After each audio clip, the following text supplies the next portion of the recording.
De CML 13 Télévision, bienvenue dans votre magazine CML chez vous. Nous allons revenir sur deux sujets retenus aujourd'hui. Vous savez, il ne siégera plus au Conseil de ministres. Il s'agit bien sûr du désormais ancien ministre de la Justice, le garde sceaux Constant Mutamba. Ce dernier a déposé officiellement sa démission hier.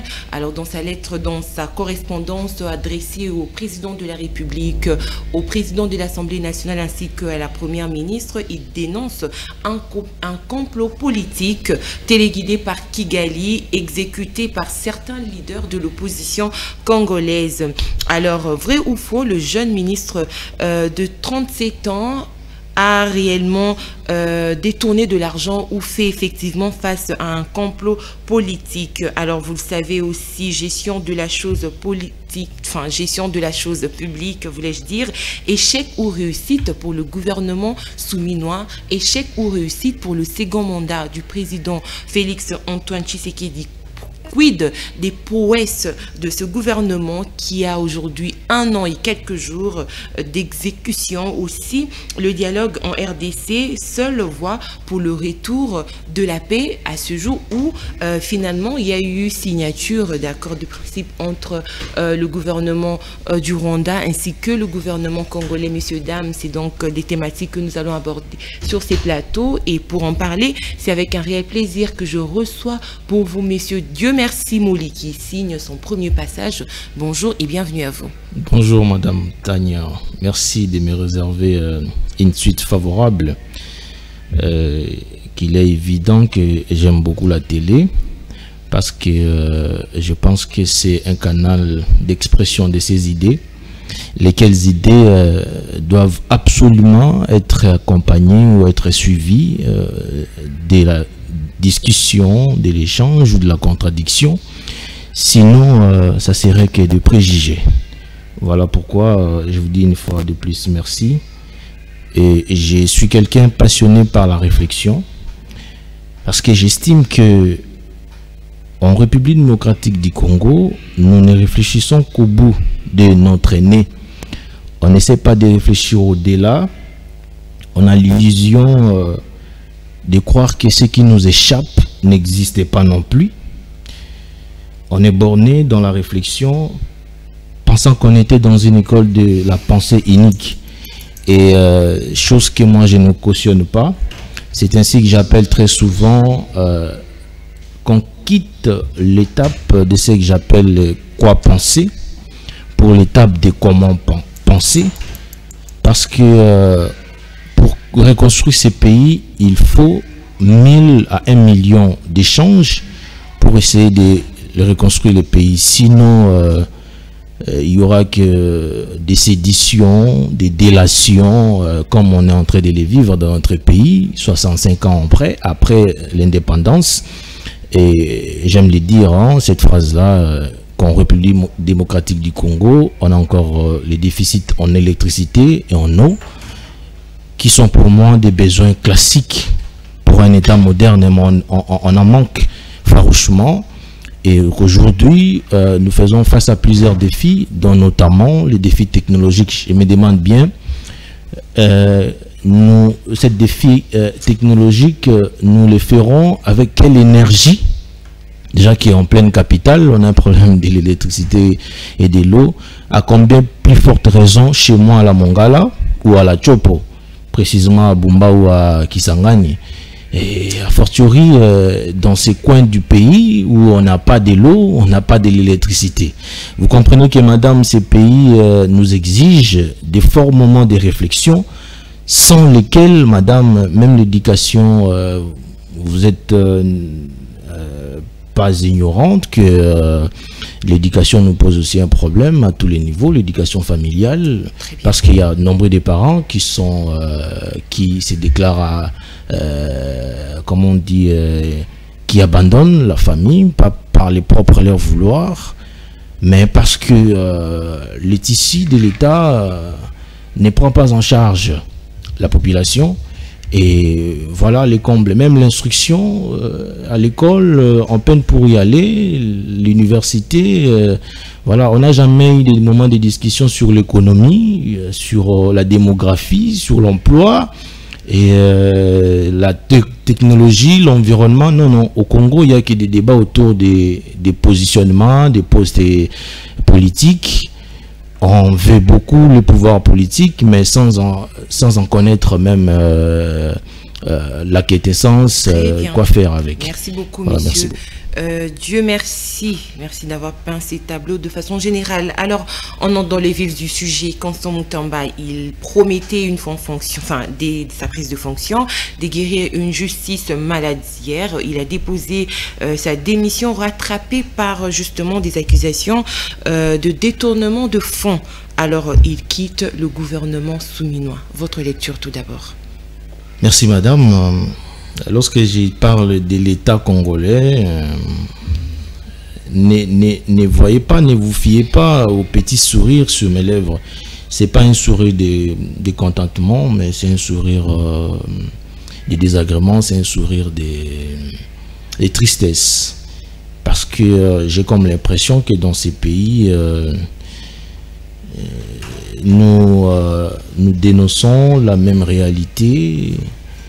Nous conviendrons qu'il y a un problème qui ne va pas, mais j'ai le sentiment que nous sommes dans une répétition des choses, dans un éternel recommencement.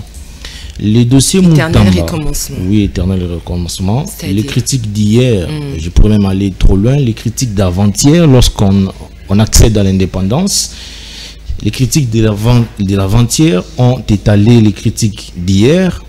Les critiques d'hier ont étalé les critiques d'aujourd'hui, très probablement. Les critiques d'aujourd'hui sont en train d'étaler les critiques de demain. Et les dossiers Mutamba, moi, ça ne m'étonne pas.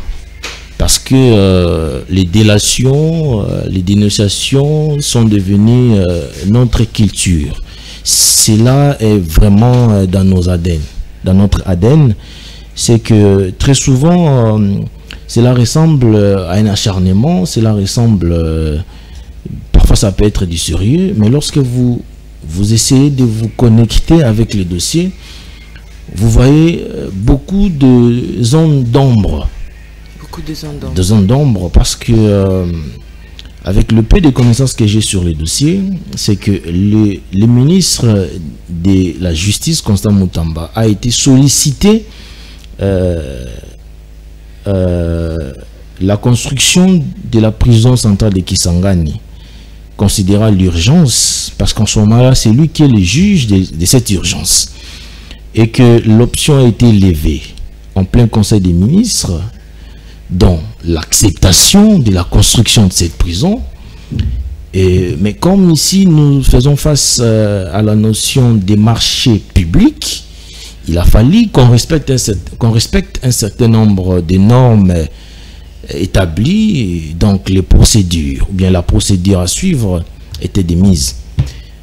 Il se trouve que le ministre de la Justice a tant soit peu respecté la procédure, si bien qu'on l'accuse aussi de ne pas, à un stade évolué, de ne pas respecter la procédure. Parce que de un, il a été demandé, sollicité la construction de cette prison. Il a reçu le consentement de ses pairs et il a écrit, je crois, à la FONAREV, si je ne me trompe pas. Et il a écrit aussi ensuite au Premier ministre. Mais c'est là où commencent les zones d'ombre. On nous dit que le ministre avait répondu, mais il y a d'autres langues qui disent que le Premier ministre n'a pas répondu, dont notamment lui-même le ministre qui dit que j'ai écrit à madame le Premier ministre, mais que la dame ne m'a pas répondu en dehors de 10 jours. Donc j'ai respecté la procédure telle que prévue et j'ai lu cette disposition là. C'est la dame la Premier ministre qui n'a pas répondu en dehors 10 jours telle que la loi relative au marché des passations publiques l'exige. Il en est de même pour les décrets de 2023, si je ne me trompe pas, si ma mémoire ne me trahit pas, les décrets portant manuel des procédures relatives, je crois, relative à la loi des marchés publics. Donc, alors, Cela ne m'étonne pas, je vais vite. Vous comprenez que... Merci madame. S'il vous plaît, permettez-moi de vous relancer. D'accord. Le grief retenu, je veux citer rapidement, on parle de la procédure de passation de marché violé, contrat antidaté, différence inexpliquée de 10 millions de dollars, avance illégale de 66%, aucune garantie bancaire, société non qualifiée, créée de manière suspecte, versement sur un compte bancaire inconnu, fonds détournés depuis le compte de Frivao, destiné aux victimes de la guerre de 6 jours à Kisangani. Donc au regard de... J'ai sélectionné quelques points. Oui. Quand il faut prendre ces tableaux, pensez-vous que le ministre de la Justice, Constant Mutamba, est coupable ou non? Je crois que j'étais dans l'élan. À mon humble avis, si l'on reste que par rapport à ce qu'on nous a donné, qu'on nous a brandi dans des médias, je crois que le ministre Constant Mutamba n'a pas détourné ou n'aurait pas détourné. Sauf que peut-être il a connu quelques manquements sur le plan de la procédure, peut-être. Parce que j'aurais bien voulu qu'on fait peser sur lui les griefs de détournement au moment du lancement de la construction de la dite prison. Mais vous conviendrez avec moi, jusqu'ici on n'est pas encore arrivé à ce stade-là. Sauf peut-être que moi je manque un épisode de cette information. Ça veut dire que nous sommes encore... de l'argent qui a été bloqué. Oui, l'argent peut être déplacé d'un compte à un autre. Mais le vrai problème, la vraie question ici, est-ce qu'il y avait déjà lancement de ces travaux? Parce que c'est à ce niveau-là qu'on pourrait bien confirmer que vraisemblablement, il aurait détourné. On n'est pas encore à ce stade-là, oui, mais déjà on prétend que on prétend qu'il aurait détourné. Le comble dans notre pays, c'est que ce n'est pas mal d'assigner quelqu'un en justice, mais seulement que chez nous, l'impression, dès lors qu'on assigne quelqu'un, qu'on a trait quelqu'un devant la justice, déjà la population a une autre lecture. Ce qui fait que lorsque la justice, après avoir instruit, relâche le prévenu, nous on a une autre lecture. On s'est dit, bon, voilà, la justice est corrompue, voilà la justice maladive. Et c'est ça, tout ça maintenant, madame. Je crois que, moi je ne suis pas un expert en droit, quoique j'y reste juriste de formation. Plus il n'y a besoin de lire les textes des lois que nous avons dans notre pays. Et c'est ça qui me chagrine à tout le temps, à tout moment. Comment, là je reste d'abord un peu plus sur la personne du ministre de la Justice lui-même, qui est avocat. Mais il s'est permis quand même de ne pas respecter la procédure. Okay. C'est écœurant quand même, vous voyez, ça indigne quand même qu'un avocat, déjà il a été en pratique plusieurs fois, il a été presté, mais qui semble oublier le chemin de la procédure. Je quitte la personne du ministre, je rentre par rapport aux procureurs, aux auxiliaires de la justice. Ces gens-là ont une certaine expérience en matière de droit, en matière de la justice. Mais il semble que même eux, ils sont en difficulté de nous dire les choses telles qu'elles sont. Et c'est lamentable pour un pays, hein. C'est pour un État où déjà, puisque nous avons beaucoup de défis, mais même à ce niveau-là, on a encore un problème. On a un déficit de l'interprétation des textes que nous-mêmes, nous les avons élaborés. Parce que si même les Français nous compliquent, on peut faire les choses comme disent beaucoup, voilà, il faut qu'on quitte la francophonie, il faut... À quel niveau les textes ont été mal interprétés de la part de ces derniers? Pas les niveaux, mais les textes dans notre pays est remis en question par rapport à l'interprétation de chacun. C'est-à-dire, si déjà un commun des mortels qui n'a pas appris les droits a du mal peut-être à interpréter, ça va se comprendre. Mais dès lors que c'est lui qui a fait le droit, lui-même a du mal à interpréter les textes, c'est un problème. C'est comme ça que moi, je ne m'adonne pas à lire des textes sur le plateau des émissions, parce que je pense que ça n'en vaut pas la peine. Parce que le ministre de la Justice avait des textes devant lui. Lui, maintenant, il prétend avoir respecté la procédure. Mais l'autre, quand on dit non, non, vous n'avez pas respecté la procédure. Qui dit vrai, qui dit faux? Mais ça va se savoir, comme disent quelqu'un, comme disent même les Quinois, ça va se savoir. L'instruction va commencer bientôt et on va voir. Puisque vous avez parlé aussi tout à l'heure des manquements de la part de l'ancien ministre Moutamba, oui. Est-ce que cela devrait faire objet aussi à, on va dire, d'une infraction pénale judiciaire? En fait, c'est ça. En droit, je me permets quand même, de ma petite connaissance, c'est qu'il y a des faits comme, on appelle ça l'irrégularité. Il y a la notion de l'irrégularité en droit et de l'illégalité. À mon humble avis, le ministre de la Justice est tombé sur une question de l'irrégularité. Okay. Pour n'avoir pas, selon les dires des autres, respecté la procédure. Un problème, on va dire, administratif. Administratif. Et dans la conséquence, même si c'était une question de l'illégalité, cela ne pourrait pas conduire ipso facto à une infraction pénale. Okay. Cela devrait conduire, parce que la conséquence de ces deux actes-là, l'illégalité et de l'irrégularité, la conséquence c'est la nullité de cet acte. Ça veut dire qu'on devrait tout simplement demander au ministre de la Justice, le ministre le Premier ministre, voilà, même d'annuler pour recommencer. C'était ça. Ça ne pouvait pas conduire à une présomption de l'infraction. Oui. En fait, ça ne m'étonnerait même pas. C'est un complot téléguidé par le Rwanda, exécuté par certains acteurs politiques congolais. Mais bon, moi, j'aime pas trop la connotation du Rwanda dans nos débats, parce que ça nous assimile. Non, mais ça nous assimile à des soumis, jusque-là, à des soumis. Pourquoi un petit pays comme le Rwanda doit être invité à nos débats? Et les gens sont contents lorsqu'on le dit, ah, c'est le Rwanda, les vénères. Moi, en fait, comme vulgairement, je m'en fous que ce soit le Rwanda ou que ce soit un autre pays. Nous sommes responsables, madame. Nous sommes indépendants. Nous sommes souverains. Est-ce que si quelque chose ne va pas en interne, il faut toujours faire porter les chapeaux aux autres?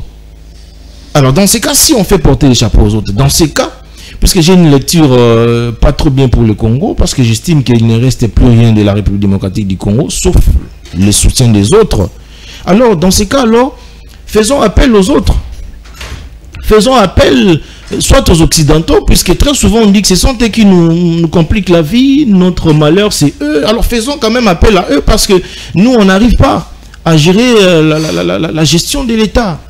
Donc, madame, vous allez comprendre que je n'ai pas trop à développer là-dessus. Voyons voir la décision de la justice. Mais jusqu'ici, je crois que le ministre de la Justice est tombé dans l'irrégularité. Il est tombé dans l'irrégularité. Aujourd'hui, on a un ministre de la Justice. Mais que je n'affirme pas. Oui. Je n'affirme pas. Mais c'est quelle image, en fait, pour l'appareil judiciaire du Congo, de la justice, dont les autorités ont déjà déploré le fait qu'elle soit malade. Et aujourd'hui, voir que un ministre qui est venu justement avec l'idée de vouloir guérir cette justice tombe ou dans un acharnement selon certaines personnes. Quelle image finalement? Elles en ont le droit en tout cas. L'image. Mais est-ce que ça ternit pas l'image justement de ce est-ce que l'image de notre pays est ternie aujourd'hui? Non, c'est depuis longtemps, moi je vous l'ai dit. La justice élève une nation. Depuis. Mais ça c'est un slogan. Au Congo ça reste un slogan. Si l'on savait que la justice élève une nation, on ne se comporterait pas de tels. On ne se comporterait pas comme ça. C'est-à-dire qu'au Congo, franchement, toutes les générations, nous avons d'ailleurs un échec collectif, toutes les générations, des vieux et nous les jeunes. Alors que ceux qui sont aujourd'hui scandés des vieux là, ils ont été jeunes. Et nous aujourd'hui nous sommes jeunes, demain on serait vieux. Et donc, la même critique va peser sur nous si on ne fait pas attention. Et encore que moi, j'ai dit, il n'y a même plus d'espoir. Hein. Permettez-moi, peut-être que vous avez encore l'espoir. Mais moi, je n'ai plus d'espoir. Oui, je n'ai plus d'espoir pour le Congo. On ne saura pas avancer ces pays. Alors que ceux qui se dirigent nous parlent d'un Congo prometteur. Oui, mais en fait, c'est un discours de l'Église. C'est un discours prometteur, tout justement. C'est pour ne pas... comment on dit ça, décourager entre guillemets la jeunesse. Mais la réalité c'est que c'est compliqué, madame, je vous l'ai dit, parce qu'on a des problèmes à tous les niveaux. Là vous perdez au niveau de l'éducation. Vous comportez en si on démembrait, non, il faut qu'on change aussi. Voilà, justement, effectivement, j'ai fait la télé aujourd'hui justement parce que j'ai remarqué que nous sommes poussés à réfléchir de la même manière. Et moi, ça, il faut que je mette des doigts. Je mets des doigts. On ne peut plus continuer à réfléchir de la même manière. On ne peut plus passer à la télé pour tout simplement galvaniser, hein, c'est-à-dire quelque chose déjà de pourri, mais on essaye de la revêtir en une robe, pourpre. Non. Il faut qu'on dise que les choses ne vont pas. Si les choses ne vont pas, parce que nous sommes incapables, ça je les martèle, je crois que ça vend de ma liberté d'expression. Nous, la jeunesse et les vieux, tous les Congolais que nous sommes incapables face à la gestion de notre propre État. On n'arrive pas. Les vieux, on acquise. Parce que quand vous discutez avec les jeunes, c'est quoi le discours de la jeunesse? C'est que les vieux ont échoué. Alors, on oublie que ces vieux-là étaient jeunes hier, je l'ai rappelé ici. Et nous sommes jeunes aujourd'hui. Nous n'avons aucune béquille. Hein? Franchement, on n'a aucune béquille. Ce que nous avons là, c'est toujours des prétentions, madame. C'est des prétentions que nous avons. Alors que nous ne savons pas ce que ça veut dire pouvoir politique. Qu'est-ce que vous nous ne savons pas. On n'a pas compris encore le pouvoir. On n'a pas compris la notion de la gestion dans ces pays. On ne comprend pas. Et c'est des générations en génération. Depuis l'indépendance jusqu'à présent. Il me semble, oui. Parce que lorsque vous regardez après 60, 61, c'est lui qui a la tête du pays, c'est le président Kassavogo. Lui, si les choses ont semblé marcher plus ou moins normal pour lui, c'est parce qu'il y avait encore une dose occidentale, une dose belge en lui. C'est comme ça qu'il a quand même tenu.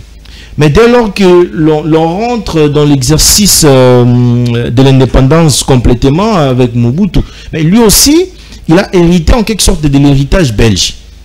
C'est comme ça que lorsque vous lisez, vous regardez les 10 premières ou les 15 premières années de Mobutu, c'était des années qui donnaient espoir.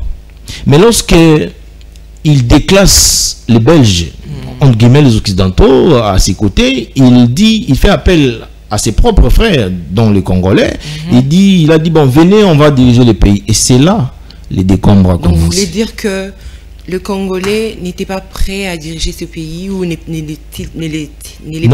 l'est pas encore? Si je dis qu'il n'était pas prêt, vous allez endosser la responsabilité sur les Belges. Moi, je dirais plutôt, les Congolais s'obstinent à ne pas bien gérer. Et toute cette obstination, madame, vient de la culture, de la perception que nous avons de la culture. Vous savez, aujourd'hui, c'est vrai, c'est un débat d'école aussi. Moi, je développe une philosophie selon laquelle il n'existe pas de différences culturelles.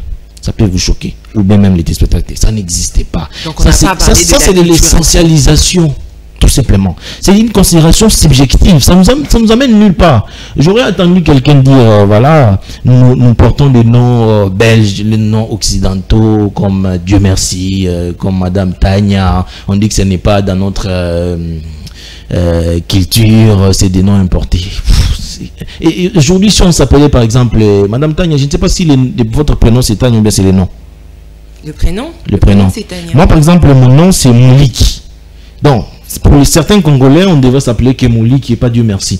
Et aujourd'hui, moi je veux qu'on exerce ça par exemple. Qu'on supprime nos prénoms là, chrétiens, qu'on dit chrétiens, belges ou occidentaux. Donc ensemble, monsieur Dieu merci, si j'essaie de vous comprendre, vous vouliez dire que le Congo a encore besoin de cette main paternaliste de la part des Occidentaux? Moi, je crois, oui. Très franchement, je crois. Ça peut décevoir ceux qui vont nous suivre. Moi, je crois que... Parce on s'obstine à ne pas comprendre la notion de pouvoir. Vous regardez... Il n'y a pas une maturité de gestion des choses de l'État. Quand vous faites... vous permettez de faire la comparaison entre la gestion belge et la nôtre, madame, c'est la nuit et le jour. Je suis désolé de le dire, c'est la nuit et les jours. C'est-à-dire en pleine colonisation, en pleine punition, vous voyez les traitements punitifs là, mais le colon a si géré le pays. Mieux que nous, madame. Très franchement, on doit être franc, mieux que nous. On s'obstine à ne pas comprendre les choses. Et c'est ainsi que très souvent, on acquise les Occidentaux pour rien. Mais quand viendra cette maturité alors finalement? Ça devrait venir. Bon, si moi, Congolais continue, pour un autre Congolais, il a l'espoir que ça va venir. Mais moi, je pense que ça ne viendra pas. Pourquoi? Parce qu'on a des problèmes déjà de la perception de la culture. Vous savez, lorsque vous avez des problèmes de la perception de la culture, madame, vous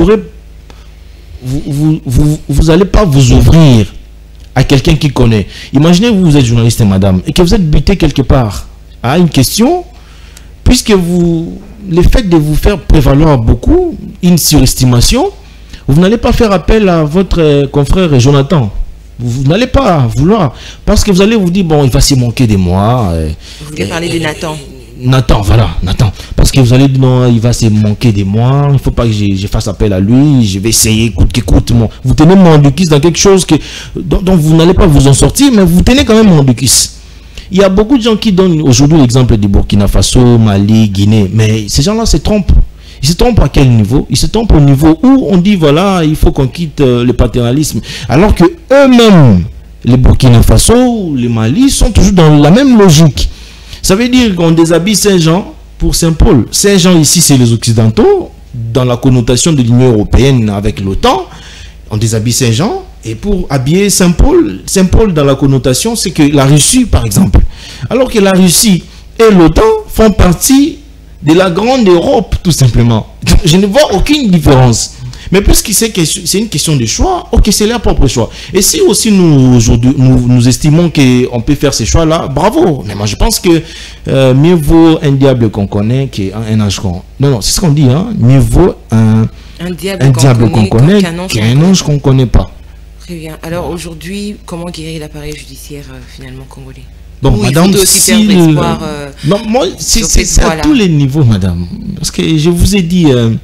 Parce que Moutamba dit, l'objectif justement de cette conspiration, c'est freiner l'élan, on va dire, des réformes. Qui freine l'élan? Ceux qui veulent justement... Ceux-là, ils sont de quelle nationalité? Des Congolais, bien sûr. Non, lui, il a dit que le poison vient du Rwanda. Non, mais madame, vous pensez vraiment que quelqu'un de l'extérieur peut venir sans qu'il de cet acharnement, monsieur Dieu merci. S'il fait objet de cet acharnement, n'est-ce pas que c'est pour freiner l'élan des réformes et... Mais justement, on est habitué, madame. C'est que j'essaie d'étaler ici, c'est qu'on est habitué de freiner notre propre développement. Ce n'est pas les autres. Avec notamment, on pourra dire que ça essaie il y a cette différence dans le sens où s'il faut répertorier le tentative de détournement qu'il y a eu pour ce second mandat, on est en train de voir que c'est comme si c'est l'ancien ministre qui est le plus exposé. Mais justement, en fait, je ne vois pas comment est-ce que lui aussi ça lui a échappé que venir avec des réformes de telle envergure, il sera aimé. Hein. Je n'ai pas compris pourquoi ça lui a échappé, lui aussi. Parce que dans un pays comme celui-ci, on doit se rendre compte. L'espoir dont vous êtes en train de perdre sur ce plateau. Madame, lorsque vous savez, vous habitez dans une maison où ça ne va pas, il ne faut pas, même lorsque vous assumez par exemple la responsabilité de fermer tout le temps les portails, mais il faut savoir que s'il y a quelqu'un toujours qui rentre à 1h, faites attention alors qu'à 1h, vous puissiez être attaqué par XY, hein, même par lui-même, hein, s'il est ivre. Et donc lui, il devra aussi déjà en tenir compte que tout ce que j'ai fait, je serai à un moment donné trampoliné ou bien... Non mais voilà, il croyait en lui, à son travail, au fait qu'il voulait effectivement guérir pourquoi est-ce que moi je suis devenu pessimiste? Parce qu'on veut en guérir d'une chose, d'une maladie par exemple, mais même les patients, c'est les patients lui-même qui refusent d'être guéris. On est patient, en même temps, on est docteur, on est médecin, mais les médecins veulent guérir. D'ailleurs, c'est des façades. Pour d'autres cas, hein, même les médecins, c'est lui qui se veut médecin là dans tous les domaines, c'est pas seulement dans le domaine de la justice. Même les médecins là, dont notamment ici les questions de nos dirigeants, qui des façades même nous font comme s'ils voudraient vraiment développer ces pays. Alors qu'en vrai, ce n'est pas ça. En vrai, parce que moi, je me demande si nous avons des partenariats économiques, ça date pas d'aujourd'hui, hein, même si on fait déjà un rapprochement avec les Américains aujourd'hui. Est-ce que ces rapprochements commerciaux, ces partenariats commerciaux-là, il n'y a pas de profit pour nous? Si, il y a des profits. Hein. Parce que je me demande s'il n'y avait pas de profit, d'où vient l'argent que ceux qui deviennent dirigeants, des Congolais qui étaient Congolais simples individus hier. Vous voulez dire quoi? Que s'il faut accepter 1% que l'autre gagne 99%, tant que on gagne c'est 1% qu'on l'accepte. Oui, mais justement, en fait, permettez que je fasse cette confidence. Dans votre bureau, on a discuté. Je vous ai dit, moi, ça ne me gêne pas lorsque, par exemple, les patrons, j'ose les dire, vous me permettez, les patrons de cette chaîne, c'est lui qui gagne plus que vous. Alors que présentement, là, il n'est même pas là. Il est en train d'évacuer peut-être à ses occupations privées. Je pense que ça dépend de comment vous parlez de gagner. Parce que moi, je peux me dire que je gagne en termes d'image parce que je suis là tout le jour devant. Je me fais connaître, j'ai acquis de l'expérience. Okay. Là, il faut qu'on se mette d'accord. Vous voulez parler de quoi? On parle de développement. On parle de développement, les profits, mais il y a des développements intellectuels, en fait. Non, vous voulez parler en termes de finances. Allons, justement, moi, je voulais parler en termes de finances. Allons même en termes de l'image. Vous donnerez quelle image dans les partenariats que nous avons? Qui a une bonne image dans le monde? Est-ce que la RDC a une bonne image? Non. Non. Ça, c'est en termes de l'image. Sur le plan des finances, la RDC gagne ou ne gagne pas? Elle gagne. Mais d'où part cet argent? C'est profit tiré. Parce que le prétexte, c'est que les Occidentaux nous donnent plus de pourcentage. Ils devraient nous donner 50-50. On n'a pas honte de le dire, hein. On n'a pas honte. Même les intellectuels ils disent non mais ils nous imposent. C'est tout à fait normal qu'il y ait cette inégalité de partage. Madame, parce que ils apportent les capitaux et les matériels. Ils exploitent. Des produits qu'ils exploitent sont appelés à être transformés. Mais vous voulez qu'ils vous payent à combien? Alors la question que j'ai laissé poser ici, est-ce qu'on tire profit ou on tire pas? On tire. Mais d'où part cet argent? Sinon, on se tape au luxe d'acheter des Land Cruiser à 800 000 $. Une seule personne avec un cortège de 10 véhicules. Saucissonné, ça fait combien? Et c'est de manière échelonnée d'ailleurs. On change un gouvernement, celui-là part, l'autre entre. Il fait la même chose. 10 véhicules de 800 000 $, 800 000 $, 10 véhicules. Et on a aujourd'hui 54 ministères. Ça fait combien? Cet argent-là vient d'où? Pas d'interrogation. Ça vient d'où? Si les Occidentaux ne font que nous payer, cet argent-là vient d'où? Aujourd'hui, la constitution de nos budgets. Permettez-vous de consulter, de lire la loi de finances 2025. Le Premier ministre, lorsqu'il a été devant le Parlement pour présenter son budget et son programme, qui a été adopté par la suite, avec une prévision de, je crois, 16 milliards de dollars. Dans les 16 milliards, madame, plus de 70% viennent des bailleurs internationaux. On n'a pas honte, non? On n'a pas honte. Plus de 80, plus de 70% viennent des bailleurs internationaux, madame. Il faut quand même qu'on rembobine notre réflexion, hein, parfois. Il faut qu'on arrête d'accuser les Occidentaux. Parce que là aussi, je vais rentrer, je vais permettre, madame, la notion de la géopolitique qu'on n'a jamais compris dans ces pays. Moi, j'ai fait les droits. Option publique internationale. Les publicistes, vous recevez des journalistes et des juristes ici, ceux qui ont fait les droits, même peu importe, n'importe quel intellectuel, poser à cette personne la question de la géopolitique. Dans la géopolitique, il y a une notion, on parle du paradigme de l'état des natures, développé par plusieurs auteurs. John Locke, Hegel, Jean-Jacques Rousseau, Thomas Hobbes. Vous comprenez, madame? Ils ont développé sur l'état de nature. Il y a même Emmanuel Kant qui a parlé de ça. L'état des natures. C'est-à-dire quoi? Dans les relations internationales, c'est les intérêts qui prévalent. Et ces intérêts-là peuvent venir par des violences, par des voies de violence. Ça veut dire quoi? Madame Tania, pardon, et moi, nous sommes dans un contrat et que je peux même utiliser des astuces illicites tout simplement pour que je tire profit. Si vous voulez aller de manière illicite, c'est votre problème.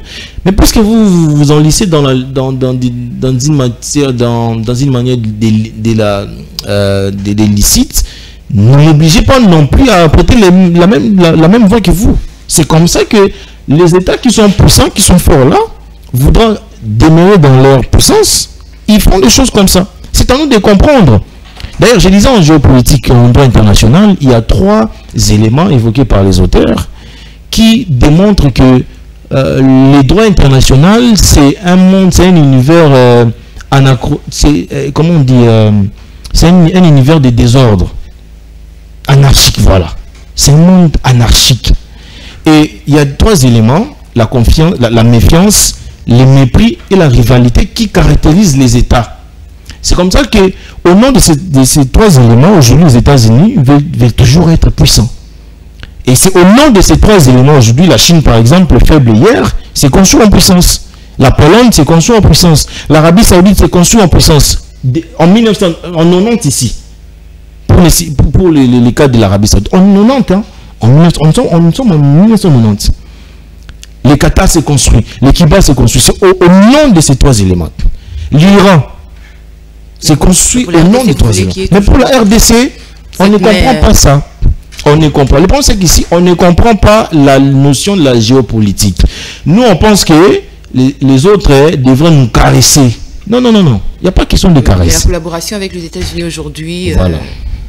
Ça laisse place à quelque chose. Moi en fait, je l'ai dit dans plusieurs plateaux. Je le disais, la situation de l'agression de l'Est, la solution ne va pas venir de l'interne. Non, non.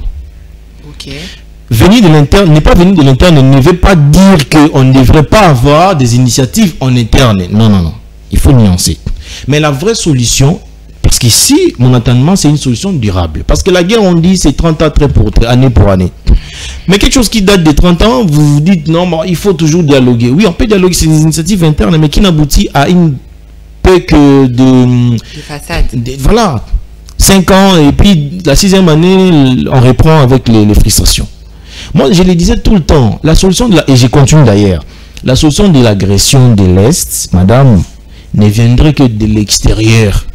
Ça veut dire quoi? Les autres ne vont pas me croire. Mais ça... le Rwanda ou Non, non, les rapprochements avec les États-Unis. On pourrait même nous rapprocher parce qu'on va nous dire pourquoi vous faites toujours le choix des Occidentaux. Mais ce rapprochement nous a finalement ramené à un accord de paix avec le Rwanda. Oui, mais justement, c'est ça les parchemins, c'est ça la route. C'est ça la route. C'est ça. Parce que les Occidentaux ou bien les Américains, on prête l'oreille à chacune des parties. Ne pensez pas qu'ils vont seulement nous prêter oreille. Non, non. Ils prêtent même oreille au Rwanda. Ils prêtent oreille au Rwanda. Et comme ils jouent de l'arbitrage, ils se disent, voilà, avant que peut-être moi je n'intervienne, il faut que vous commencez d'abord en interne. C'est juste aussi ça une façon de respecter la forme. De respecter la forme. Mais, en tout cas pour moi, c'est l'ultime fois si on ne profite pas de ces deals. Là, vous parlez du deal RDC, Kinshasa, Washington. Washington, oui. Mais qui laisse quand même place à un accord avec le Rwanda. C'est tout à fait normal. Nous sommes en conflit avec le Rwanda. On revient à la case de départ. Non, non. Si Kabila, en son temps, a eu cet accord avec le Rwanda, aujourd'hui, le régime actuel fait pareil, sur la même voie. Mais sauf que cette fois-ci, si on a un élément de langage cohérent, c'est que moi, je vois... Dans l'issue, hein, à l'issue de ces deals, je vois la présence américaine dans cette zone de conflit. Et imaginez, madame, les Américains, ça pourrait être même le risque aussi. Les Américains qui ne prendront pas parti pour le Rwanda ici. Oui, en pleine leur présence. Soit qu'ils soient du Rwanda ou de la RDC, mais juste le fait qu'ils soient dans la zone des conflits, le conflit va se terminer et que toutes les richesses qui vont provenir de cette zone, en ce moment-là, sera distribué de façon autour de trois parties, soit permettre la fluidité entre ça sera une paix de façade, ça laissera place plutôt à une paix durable. À mon humble avis, hein, je peux me tromper, je suis même à mon humble avis. Je vois la présence américaine consolider la paix dans notre pays. Mais par la suite, pour des intérêts par exemple économiques, maintenant, je reviens dans ce que je disais. Il en va de notre responsabilité, de notre honnêteté, de notre sérieux, comme toujours, parce qu'on en a eu des partenariats, mais quand on s'est seulement empoché l'argent, les bénéfices tirés, cette fois-ci, si on va faire quand même la bonne foi de nous faire profiter des richesses qui vont provenir de ces deals, ok, on va se développer. Mais si on continue toujours dans la mur... Avoir la bonne foi. Oui, oui. C'est pas de droit. Non, non, bon, quand vous dites des droits, expliquez-moi pour que je comprenne. Moi, pour moi, c'est avoir cette bonne foi. Ça dépend d'une volonté oui, madame, ça quelconque, dépend. Ou de la volonté de ceux qui dirigent. Oui, ça dépend. Ça, dans la réflexion, ça passe, sauf que moi, je suis maintenant pessimiste. C'est comme ça que j'ai dit, il ne reste plus rien de la République démocratique du Congo. sauf les soutiens des autres. Ça peut être un soutien partiel, comme on en a déjà l'habitude, ou pour cette fois-ci. Et ça peut être, moi, je promets plutôt un soutien total des Occidentaux. Un soutien total. Parce que nous, on n'arrive pas à gérer ces pays. Avec Washington, Doha aussi de l'autre côté. Voyez-vous pas que finalement la RDC, on va dire, serait essoufflée d'une certaine façon, parce que les Américains qui viennent, qui exploitent, Doha, voire même aujourd'hui on parlerait de voir le Rwanda aussi dans ses partenariats ou économiques. Et la place de la RDC finalement. Madame, tout ça, ça veut dire que nous sommes un pays stratégique. Ça veut dire que c'est pourtant on parle de Lingala aussi. Hein. Oui, bien sûr. Ça veut dire que biso toza mboka na biso zaneti moi na boss. Obitan tout tanga il y a il y a des collègues qui étaient des bandosa baninga msu kanaya. Aïbi que votre papa c'est un ministre, un député, c'est un commerçant qui a beaucoup d'argent. Arando Monelayo. Et puis il va vous exiger que vous me mettez des biscuits na ba bonbon. Je ne sais pas si vous avez connu ça. Moi j'ai connu des amis comme ça, où bando exiger ba msuba ila ba ngba mapa na ba miliki. Vous voyez?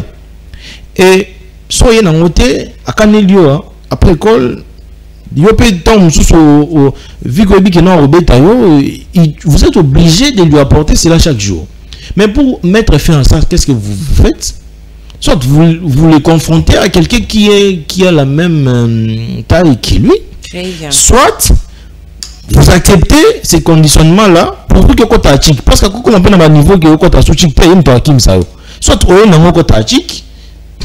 et puis on travaillera bien à l'école, ou même les parents, résultat bien. Et en fait, c'est un peu de la même logique. Ça dit que vous construire, ça dit que vous vase, il y a développement, il y a toute la planète Terre. Ce qui veut dire que nous serons toujours l'objet des convoitises. En fait, c'est ça aussi une leçon. Les loti lobby.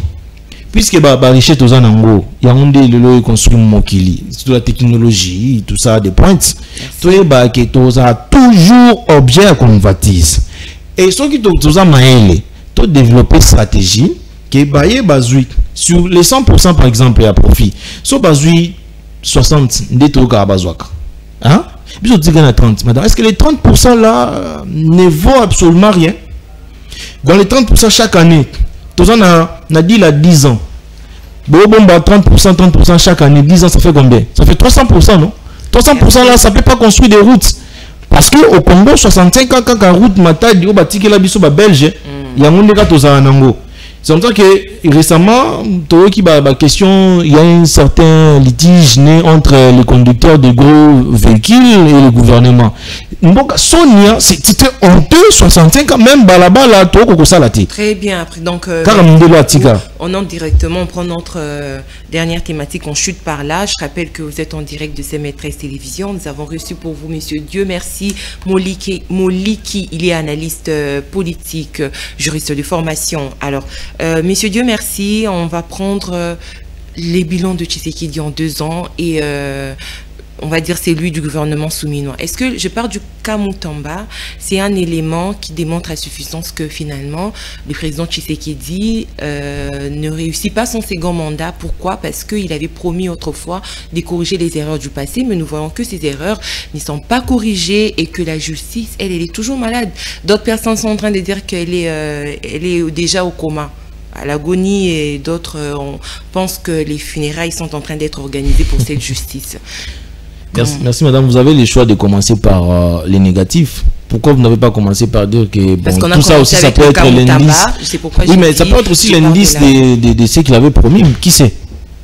Du changement. Oui, peut-être aussi, hein, qui sait. Mais si vous dites que Moutamba, vous avez cru à un acharnement de Moutamba. Je voulais juste vous taquiner un peu, madame. Donc, on parle de ces déséquilibres-là, et c'est soit. Mais moi, la lecture que je peux me permettre de faire, parce que déjà c'est un exercice difficile auquel vous me soumettez, de faire un bilan dans 2 ans, une année pour madame Soumine, donc c'est déjà compliqué. Mais j'ose quand même dire que ça ne va pas. Il ne faut pas qu'on s'éleure, ça ne va pas. Et si ça ne va pas, ce n'est pas foncièrement la faute de l'un, mais c'est la faute de nous tous. C'est la faute de nous tous. Parce qu'on manifeste quand même certaines difficultés, comme je disais tantôt, on n'a pas compris jusqu'ici, on n'a pas encore compris la notion du pouvoir politique. Ça nous échappe, ça nous échappe. Ça nous échappe, madame. Tout est bien dirigé. Parce qu'il y a des problèmes. Et ça n'a pas encore atteint sa maturité. C'est comme ça que vous voyez les critiques que nous avons fait sur Kabila. Aujourd'hui, ça revient au galop. Hein. Okay. Ça revient au galop. Et c'est comme ça que vous comprenez déjà le ton de ma voix pour dire que voilà, ça ne va pas. Il lui reste 2 ans. Pessimisme, la pessimisme. Oui, il en faut désormais hein, dans nos médias. Et je crois que je n'exagère pas. Parce que certains vont dire, mais lui, là, il est pessimiste. Est-ce que, oui, je suis pessimiste. Est-ce que j'exagère dans ce que j'ai dit? Non, c'est vrai. On vit que ça ne va pas. Exact. Ce n'est pas qu'au régime de Tshisekedi. Oui, aujourd'hui, c'est lui le président de la République. Mais il était là aussi pour changer les choses. Mais il y a des difficultés. Tout comme hier aussi, il y a des difficultés pendant 18 ans. Dans le Congo, même quand on a Kinshasa, on a un problème de courant. Ne fût-ce que ça, babalaba la kolobate. Hein, madame. Oui. Donc, la responsabilité, c'est Tshisekedi, c'est Kabila, c'est nous tous, tout le monde, et ceux qui vont venir en 2028. C'est comme ça qu'en 2028, ou 32, moi j'appelle la jeunesse. Ma philosophie d'aujourd'hui, c'est une philosophie acerbe, très dure à avaler. Mais je suis désolé, il faut que je propose. Je dis comme on n'arrive pas à gérer, à nous gérer, aujourd'hui on s'afflige. Des choses qu'on a condamnées pendant la colonisation, mais on les fait sous autre forme aujourd'hui. Ça veut dire que nous nous colonisons dans notre pays. Et puisque c'est le cas, moi je pense que en 2028, si c'est tout, en 2032, et surtout que si ce deal n'aboutit pas comme on attend tous, si ça aboutit, bravo, mais si ça n'aboutit pas, en 2032, alors remettons l'administration de ces pays entre les mains des Occidentaux. Je crois qu'on ne va pas mourir si on le fait. Et en le disant, les autres déjà sur Internet me critiquent, ils me disent, mais toi tu es un paternaliste, tu as des velléités de la colonisation. Donc je leur dis, cette fois-ci, ce ne sera pas la colonisation. Parce que, madame, je laisse une question comme ça et puis c'est la fin. Vous pensez vraiment que si les Occidentaux veulent faire l'escalade de la colonisation, disons de la récolonisation, vous pensez que nous, on va leur tenir tête? Hier, ils ont marché sur la tête de nos ancêtres pendant qu'ils étaient des vaillants, nos ancêtres, avec des lances, avec des armes blanches. Aujourd'hui, le monde a évolué. Aujourd'hui, ils ont des mitraillettes. Aujourd'hui, ils ont de l'arme nucléaire. Vous pensez si vraiment, dans leur cœur, ils sont animés parce que d'aucuns disent que ce sont eux-mêmes qui veulent nous balkaniser. Si réellement, ils tiennent à cette idée, madame, vous pensez qu'aujourd'hui, on va leur tenir tête? La réponse... Je laisse comme ça. Oui, chacun va répondre. Merci beaucoup, monsieur. Dieu merci, Mouliki. J'ose croire que nous aurons encore le temps de partager d'autres plateaux pour réfléchir nation, justement. Merci d'avoir répondu à notre invitation. Faute du courant, nous sommes obligés de mettre un terme à cette émission aujourd'hui. Merci pour vos analyses. Madame.